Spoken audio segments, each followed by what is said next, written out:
정치부 여당팀 김기정 기자입니다. 박근혜 대통령 측이 갑자기 신정아란 카드를 꺼내들었습니다. 미술계 신데렐라였던 신정아 씨와 청와대 실세였던 변양균 전 실장의 잘못된 만남. 참여정부의 도덕성에 커다란 생채기를 내면서 노무현 전 대통령의 레임덕을 가속화시켰던 것 모두들 잘 기억하고 계실 텐데요. 박 대통령 측이 이 탄핵 정국에서 갑자기 신정아 카드를 꺼내든 이유, 스튜디오에서 조목조목 데스킹 부탁드립니다.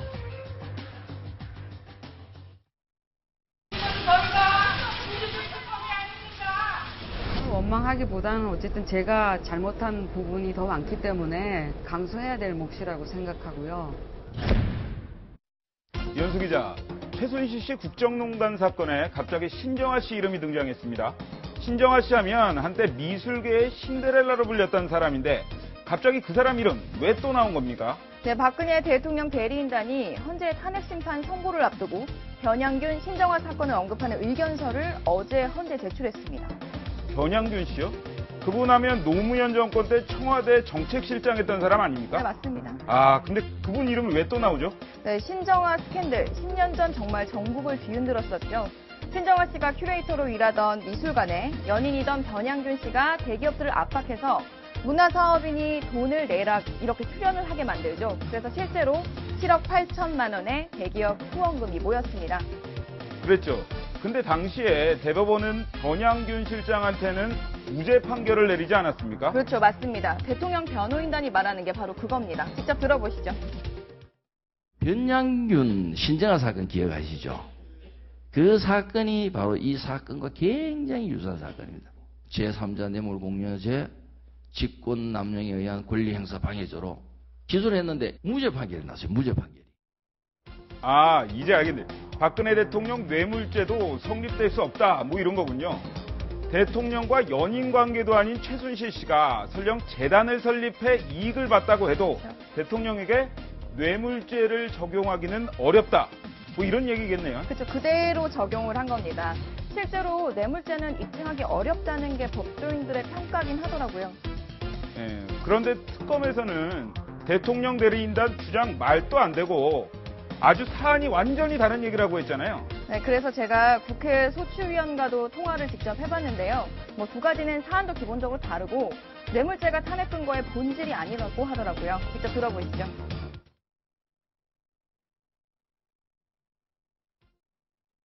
네, 권성동 소추위원은 뇌물보다는 헌법상의 국민 주권주의 원리라던가 기업 경영권 침해로 인한 시장 경제 질서 위반이라든가 이런 권력적 사실행위로 인해서 기본권이 침해했다는 쪽에 초점을 맞췄다고 설명을 했습니다. 근데 이상한 게 있어요. 많고 많은 뇌물죄 사건 중에 왜 2007년 노무현 정부 말기에 있었던 신정아 변양군 스캔들을 왜 다시 꺼내들었는지 참 궁금하네요. 네, 이유 없는 행동이 있겠습니까? 다 정치적인 포석이 깔린 게 아니겠어요? 노무현 정권의 실세였던 변 전 실장 사례를 지금 꺼내든 이유. 박근혜 대통령도 뇌물죄에서 자유롭다는 걸 부각하려는 거겠죠? 하긴 변양균 전 실장 최근에 문재인 전 대표 자문그룹에 합류하기도 했는데 뭐 이런 것 때문인가 보네요. 그러고 보니까 10년의 격차는 있지만 대통령들의 초기 대응은 묘하게 닮은 점이 있는 것 같습니다. 그래서 요즘 뭐 깜도 안 되는 의혹이 많이 춤을 추고 있습니다. 부풀리고 과오는 부풀리고 뭐 그런 것이죠. 이런 비상시국에 난무하는 비방과 확인되지 않은 폭로성 발언들은 우리 사회를 뒤흔들고 혼란을 가중시키는 결과를 초래하게 될 것입니다. 자, 2007년 세상을 떠들썩하게 했던 신정아 스캔들. 앞서 톡톡뉴스에서도 짚어봤지만 궁금한 점이 상당히 많은데요. 어제 대통령 측이 추가로 낸 의견서에 뜬금없이 신정아가 나온 건데 오늘 특검 발표 하루 전에 이걸 냈단 말이죠. 반전 카드가 될 거라고 생각을 한 건가요? 네, 대통령 대리인단과 통화를 해봤는데요. 지금 정장현 변호사, 대리인단에 있는 정장현 변호사가 작성을 했고 이제 대리인단 변호인들이 사인을 해서 서명을 해서 추가로 제출한 거라고 해요. 사실상 최후 변론이 끝난 다음에 낸 거잖아요. 그러니까 마지막까지 최선을 다해보자. 이제 미흡한 부분 조금이라도 더 해보자라는 취지에서 했다고 하는데요.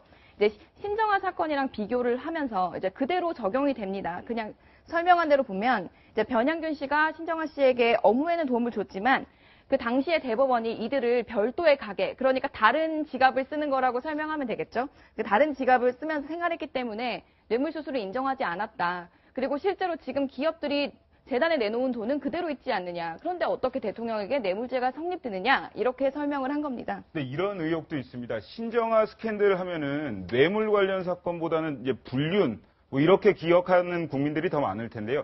이 대목에서 고영태와 최순실 사건을 엮어서 핵심을 흐리는 거 아니냐, 이런 의구심도 듭니다. 최근 박 대통령 변호인단의 발언을 들어보면 약간 더 이해가 쉬울 텐데요. 한번 들어보시겠습니다.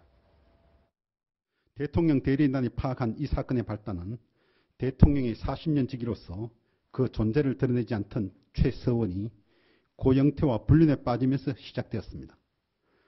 최서원과 대통령의 관계를 알게 된 일당들이 자신들의 이익을 추구하다가 실패하자 일부 언론과 정치권에 이 사건을 악의적으로 왜곡하여 제보함으로써 대통령이 추구했던 목표와 완전히 다른 사건으로 변질된 것입니다. 예, 지금 보면은 고영태와 최순실의 관계를 계속 불륜 관계다, 이런 좀 주제에서 벗어난 얘기잖아요. 근데 이거를 계속 그쪽으로 모는 것도 결국은 신정아 스캔들하고 연관을 짓기 위해 했던 고리라고 생각할 수 있나요? 그렇죠. 아무래도 불륜과 그 경제 공동체 얘기를 했는데, 불륜과 경제 공동체 이런 거를 살살 엮어서 뇌물죄는 무죄다, 경제 공동체가 아니었다, 이런 주장을 하고 있는 것으로 보입니다. 일반적으로 뇌물죄를 입증할 때는 크게 두 가지입니다. 객관적 자료, 즉 돈이 직접 오간 거에 대한 기록과 또 이 과정의 대가성이 어떻게 있었는지, 대가성이 어떻게 입증됐는지에 대한 진술과 결과가 나와야 되는데, 이번 사건 같은 경우는 이 고영태 씨의 폭로로 시작이 됐기 때문에 고영태 씨의 증언이 이 객관적 자료를 뒷받침할 수 있는 중요한 진술입니다. 근데 이 진술 자체의 신빙성을 공격하려고 하는 게 바로 이 대통령단의 현재 전략이라고 할 수 있겠죠. 그런 면에서 고영태 씨의 폭로가 얼마만큼 악의적인가를 어필해야 하고 그 맥락에서 내연 관계였음을 강조하는 걸로 보입니다. 진술의 신빙성을 떨어뜨리기 위한 공략 방법이다라고 얘기하는데, 신고문님, 제가 이 사건을 보면서 이게 딱 10년 된 사건인데 이때도 노무현 정부 때 막바지 때 벌어졌던 스캔들 사건 아닙니까? 여담입니다만은 그 변양균 그분은 가정으로 돌아가서 지금 잘 살고 있습니다. 네, 잘 살고 있다고 얘기를 들었고요. 아까 그 고영태 씨에 대한 어떤 그 조사를 왜 소홀히 했느냐라는 부분은 제가 볼 때는 무시해도 되는 의견이다. 왜냐하면 고영태라는 사람이 자기의 개인의 이득을 위해서 폭로했는지 모르지만 그 폭로의 결과로서 대통령과 최순실의 관계가 그것이 국정농단에 해당된다면 그런 게 제 생각이고요. 그 다음에 그 신정아 씨하고 변양군 씨 이 문제는 어떻게 생각할지 모르지만 저는 변호인단이 좋은 걸 찾아냈다고 저는 봅니다. 왜냐하면 우리들 늘 그 미국의 어떤 법정 드라마 같은 거 보면 항상 그 몰리다가 밤을 새워가면서 샌드위치 먹어가면서 뭘 찾죠? 옛날 거를? 판례를 찾다가 그걸 나와가지고 회심의 이격을 가해서 뒤집는 경우가 많은데 그렇게까지 되리라고 보지는 않지만 제가 볼 때는 변호인단으로서는 저런 내용을 가지고 주장을 할 수 있다고 저는 충분히 보고요. 닮아 있는 대목도 또 있으니까 그런 부분에 대해서는 저는 그 변호인단이 그런 거 하는 것까지 제가 볼 때는 그거 어불성설이다, 말도 안 되다라고 얘기하는 하고 싶지 않습니다. 예. 네. 고영태 문제까지 걸고 넘어가는 게 본질하고는 다른데도 불구하고 판례상으로 입증하기에는 적당한 사건을 찾아냈다. 그러니까 고영태 문제를 물고 늘어지는 건 전 잘못됐다고 보는 거고 이 판례를 가지고서 뇌물수수 부분이 성립이 안 된다고 주장하는 것은 변호인단으로서는 할 수 있는 얘기다라는 얘기입니다. 네. 심지어 이 대법원 판례 문장을 자세히 뜯어보면 이 사건과 아주 맥이 맞습니다. 제3자에게 공무원이, 즉 변양균 당시 이제 청와대 수석이 직접 요구를 해도 막연하게 선처를 기대하며 뇌물을 줬다 하더라도, 여기서 뇌물을 준 대상은 이제 신정아 씨가 되겠죠. 줬더라 하더라도 마찬가지로 무죄다라고 대법원이 판례 판결문에 명시를 해놨습니다. 요거를 똑같이 박 대통령에게 적용하면 박 대통령 측 입장에서도 기대를 할 만한 부분이 있는 거죠. 그런 면에서 대법원 판례가 갖는 상징성까지 감안을 했을 때 아까 말씀하셨던 것처럼 아주 좋은 어떤 방어 수단을 찾아냈다라고 저도 평가하고 있습니다. 고모님, 근데요. 제가 궁금한 게 있는데 대통령과 청와대 정책실장 굉장히 높은 자리입니다. 하지만 대통령과 정책실장의 약간 이런 급이라고 해야 될까 권한 자체가 다른데 어떻게 법적으로 같은 레벨에서 볼 수 있을까요? 제가 볼 때는요, 그 부분이 바로 다툼의 여지가 있을 겁니다. 문제는 뭐냐면 변호인단 입장에서는 법인격으로서는 대통령이든 변양균이든 고위공직자로서 똑같다. 그래 액수가 엄청 차이가 나지 않습니까? 예를 들어 변양균 같은 7억 정도 되고 그 정도 레벨이기 때문에 7억인데 어쨌든 그럼에도 불구하고 무죄다. 대통령으로서 예를 들어서 좋은 일을 하려고 하다 보면 액수가 받는 게 한 300억 정도 받는 게 뭐가 문제나. 그러나 사익은 취하지 않았다. 이런 제가 볼 때는 액수나 레벨의 문제가 아니라 이거는 구조의 문제다. 구조. 예를 들어서 제3의 인물이라고 하는 부분이 있잖아요. 최순실과 신정아. 똑같이 변호인은 뭘 주장하느냐면 같은 지갑을 쓰지 않았다. 별도 계정이라는 걸 주장하는 겁니다.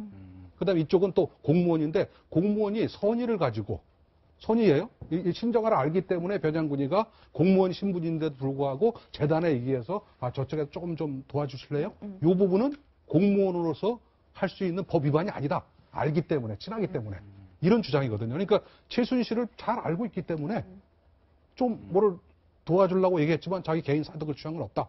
이런 구조의 문제를 얘기하는 것을 물론 저희는 그런 논리에 대해서 제가 100% 제가 볼 때는 뭐 동의한다 이런 건 아니고 다만 변호인들이 주장하는 부분은 그런 것이다. 이런 걸 설명할 필요가 있다. 묘하게 10년 만에 비슷한 사건이 벌어졌는데 닮아 있는 부분은 신정아 씨가 근무하던 미술재단에 돈을 넣어달라는 것하고 미르 K스포츠재단에 돈을 넣어달라는 것하고 이게 뇌물죄가 성립하느냐 안 하느냐의 문제인 거죠. 근데 신정아 사건은 대법원에서 무죄가 났는데 그런 부분에 대해서 지금 특검은 뇌물수수라는 법률 위반 혐의에 대해서 굉장히 매달렸고 아까 이현수 기자가 취재한 권성동 같은 분은 의원 같은 분 소추위원이죠. 그분은 그런 뇌물수수 부분이 아니라 오히려 헌법적 가치 이 부분에 좀 중점을 두고 있어서 그 부분도 제가 볼 땐 쟁점 중에 하나가 될 것으로 봅니다. 그러니까 예를 들어서 큰 법률 위반은 아시다시피 자유민주주의, 법치, 시장경제를 위반했다는 그런 부분이고 이쪽에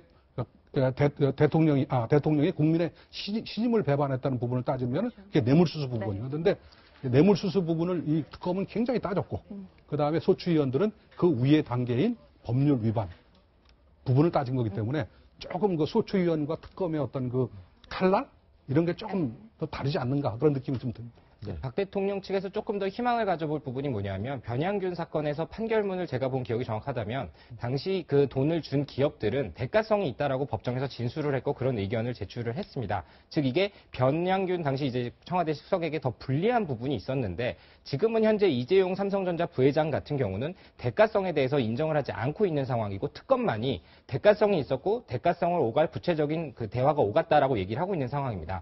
즉 다툼의 여지가 더 많기 때문에 법정 공방을 더 챙겨보면서 향후 흐름을 지켜봐야 될 것 같습니다. 근데 지금 말씀대로 아까 최 기자도 말씀을 하셨고 권선동 소추위원도 말하는데 그 직위가 틀리고 사건 자체가 틀리다라고 얘기를 하고 있습니다. 그리고 또 특검의 이제 수사와 별개로 또 탄핵 심판의 헌재 판단은 또 다른 부분으로 이루어지는 건데요. 그러니까 지금 권성동 탄핵 소추위원이 말했던 얘기가 그런 맥락입니다. 이제 뇌물죄에 초점을 둬서 우리는 탄핵 소추와는 별로는 하지 않았다. 그 국민주의, 주권주의 원리라던가 뭐 권력적 사실행위로 인해서 기본권을 침해했다는 쪽에 초점을 맞췄다고 했거든요. 그러니까 아마 특검의 수사와 헌재 선고를 약간 양분해서 보는 게 아닌가 싶습니다. 그런 부분에 대해서 제가 볼 때는 국회가 미스를 저지른 게 뭐냐면 당초 그런 부분에 국한해서 헌법적 가치를 훼손한 부분만 관련해서 소추를 했으면 오히려 더 빨리 끝날 수도 있었는데도 불구하고 대통령이 얼마나 잘못했냐는 것을 강조하기 위해서 법률 위반 행위까지 전부 집어넣어서 13개를 집어넣으니까 헌재로서는 그걸 판단 안 할 수가 없습니다. 그러다 보니까 시간이 걸리는 건데 그런 부분은 제가 볼 때는 전략적 미스다. 나중에 무슨 소추 공소장을 변경한다는 얘기도 있었습니다만 그런 것 자체가 어떻게 보면 약세를 보이는 전략적 미스를 보이는 그런 측면에서 제가 볼 때는 초창기부터 헌법적 가치 위반 부분만 제가 볼 때는 냈어야 된다는 게 제 관전평입니다. 너무 범위를 넓혀놨다 그렇죠. 이 말씀이시죠. 그러니까 잘못했다는 걸 강조를 하려고 했는데 결과적으로는 헌재한테 너무 많은 짐을 지음으로써 제가 볼 때는 실제로 뭘 잘못됐는지를 부각시키는 데 실패했다. 이렇게 보는 게 맞는 것 같습니다. 근데 저는 재미있는 포인트가 이게 10년 만에 벌어진 사건이라고 했는데 노무현 전 대통령, 노무현 정부 때 벌어진 일과 박근혜 정부 때 벌어진 일. 그 노무현 전 대통령 같은 경우에도 탄핵 심판까지 갔었고, 박 대통령도 마찬가지고 그렇고요. 이 사건이 대비되는 게 또 있는 게 뭐냐면, 변양균 전 정책실장 말씀하셨지만, 변양균 전 정책실장이 최근에 다시 정치권의 모습을 드러낸 적이 있었습니다. 최 기자 설명을 좀 해주시죠. 문재인 전 대표 자문급에 그 장관, 교수 출신들 60여 명이 들어갔습니다. 굉장히 메모드급 캠프를 꾸린다고 얼마 전에 어제죠. 안희정 지사가 개파를 지금 분열시키고 있다. 이렇게 비판도 했는데 진짜 그 메모드급 규모입니다. 그런데 거기에 또 변양균 전 실장이 들어갔다는 거죠. 그러면 박근혜 대통령 측에서는 그렇게 죄 있고 물론 대법원에서 무죄 판결을 받았다고 해도 그렇게 스캔들에 얽힌 사람을 너희 대선 캠프에서 받아들여 자문그룹이라도 받아들여 이런 그런 생각이 있는 겁니다. 그렇기 때문에 어떻게든 지금 1, 2위가 지금 전부 아니죠. 지금 2위가 지금 황교안 대행으로 올라왔으니까요. 하여튼 1위 후보 아닙니까? 1위 후보 문재인 전 대표가. 그래서 약간이라도 흠집 내기에 나선 것으로 보입니다. 그러니까 이게 정치적으로 해석할 부분도 있는 것 같은데 그 변호인단의 움직임을 보면 헌법재판에 임하는 게 굉장히 정치적인 것도 있고 또 지금 집회 현장들도 봐도 태극기 집회 현장들도 보아도 그런 부분이 있어요. 대통령이 지난 1월엔 모 인터넷 방송에 출연해 태극기 집회를 보면 가슴이 미어진다. 이런 말을 하기도 했었는데 그때 말을 한번 들어보시겠습니다. 그러니까 지금 이제 그 촛불 시위의 2배도 넘는 정도로 정말 열성을 갖고 많은 분들이 참여하시 체제를 수호해야 된다. 또 법치를 지켜야 된다. 그런 것 때문에 그냥 여러 가지 고생도 무릅쓰고 이렇게 나오신다는 것을 생각할 때 가슴이 좀 미어지는 그런 심정입니다. 태극기 시위에는 가보실 생각이 있으시죠? 그것도 아직은 정해진 바가 없습니다. 자, 박근혜 대통령이 여지를 남겼습니다. 태극기 집회에 아직은 생각을 안 하고 있는데 안 가겠다는 얘기는 안 했어요. 근데 태극기 집회 이면에 정치권이 연루돼 있다 이런 얘기도 나오는 건데. 그러니까 특검 발표인데 국민소통비서실, 청와대 국민소통비서실에서 엄마 부대와 90차례 가까이 통화를 했다는 겁니다. 청와대 인사가 그 보수단체 대표들과 통화를 했다. 그것도 선임 행정관이요. 네. 말씀하시죠. 근데 그 선임 행정관하고 통화했다는 사실만으로 그 뒤에 태극기 집회에 청와대가 있다라고 얘기할 수는 없는 거 아닙니까? 시기가 중요합니다. 4.13 총선을 앞두고 그게 굉장히 빈번하게 나타났고요. 그 다음에 최순실 씨가 들어오는 날, 수사를 받게 되는 날 하면 더 자주 이제는 통화까지 합니다. 그것을 두고 뭔가 이상하다. 특검은 당연히 수사기관으로서 의심을 할 부분이 있고 그 의심이 풀린 것이 그렇게 90여 차례 통화를 했고 전화통화도 이제 차명폰으로 전화통화도 했다. 이것을 밝혀낸 겁니다. 그래서 보수단체와 청와대가 어떤 집회나 이런 것에 대해서 커넥션이 있지 않았겠냐. 이러한 분석이 나오고 있는 겁니다. 그런데 그런 부분에 대해서는 약간 좀 위험한 상황일 것 같은데 제가 보기에도 제가 법조 출입 기자를 하면서도 이런 확정되지 않은 상황을 갖고 언급한다는 것 자체가 굉장히 위험한 상황이라고 배웠고 그렇게 기사를 썼는데 최 기자가 언급했던 대로 이렇게 하는 건 좀 위험한 상황 아닌가요? 아니, 기자가 하는 거는 위험하죠. 근데 검찰이 수사 결과를 발표하는 것은 근데 더더군다나 검찰 수사로 이렇게 발표를 한다라는 것 자체도 굉장히 더 위험한 것 같은데 여기에 대해서 자유한국당 김진태 의원도 발끈했죠. 그 자유한국당 김진태 의원의 발언도 한번 들어보고 넘어가겠습니다. 이 특검 이 사람들이 편파적인 줄로만 알았더니 이제는 아주 교활하기까지 합니다. 있을 수가 없는 일입니다. 여기에 대해서 단호하게 피의사실 공표죄로 당 차원에서 고발을 할 것을 강력히 촉구합니다. 김진태 의원 역시 검사 출신인데 피의사실 공표죄로 친정인 검찰을 고발하겠다라고 밝혔습니다. 어떻게 보셨나요, 이 기자는? 네, 김진태 의원 경우에는 이제 탄핵 심판에 있어서 항상 강성 입장을 보이며 태극기 집회도 참석을 해왔던 의원인데요. 뭐 김진태 의원은 그런데 뭐 최근에 이제 정치적으로 이슈가 되면서 태극기 집회를 최근부터 가기 시작했다기보다는 매우 초창기부터 갔고 상당히 밀접히 깊숙이 연관이 되어 있는 의원입니다. 그래서 김진태 의원은 오늘 이제 특검 발표 자체가 상당히 정치적이고 이제 피의 사실 공표죄에 위반이 된다라는 이런 강한 문제 제기를 하는 겁니다. 예, 근데 거꾸로 김진태 의원이 지금 고발을 당할 위기에 놓였다라는 얘기도 나오는데 최 기자, 네. 어떤 내용입니까? 저기 뭐 김울동 씨 아들이죠. 뭐 자꾸 삼동이 이용한다고. 손자. 손자죠. 죄송합니다. 송일국 씨의 아들이고요. 근데 송일국 씨가 삼둥이를 자꾸 방송에서 이용하지 말라면서 저기 소송을 걸 수도 있다 이렇게 얘기를 해가지고요. 검찰 출신이 왜냐하면 많이 김진태 의원 같은 경우에 소송을 많이 당했는데 또 정치적으로 이용하지 말라 부모로서 간절히 부탁드린다 이렇게 했는데 나중에는 이게 또 소송으로 갈 수도 있거든요. 뭐 검찰 출신이 또다시 법정에 쓸 가능성도 있어 보입니다. 그런데 우선 뭐 이건 김진태 의원실에서는 사실이 아니다. 우리 측에서 보낸 문자가 아니다라고 얘기를 했고요. 그러나 우선 이 사실이 알려지면서 그러니까 아이들을 정치적으로 이용하는 것에 대해서는 상당히 거부감이 강하고 실제로도 사실 문제가 있는 부분이거든요. 그러니까 이 부분은 조금 어느 부분에서 실수가 일어났는지 모르겠지만 좀 유의를 해야 하는 부분이 아닌가 싶습니다. 예, 요즘 말도 많고 탈도 많은 게 가짜 뉴스인 것 같은데 이거를 골라내는 것도 기자들의 큰 역할인 것 같고 또 업무인 것 같습니다. 자, 현장에서 유의해 주시기 바라겠고요. 자, 이 시각 데스킹 세 번째입니다. 야당 현장에선 어떤 점을 궁금해하는지 취재 기자 목소리로 들어보겠습니다.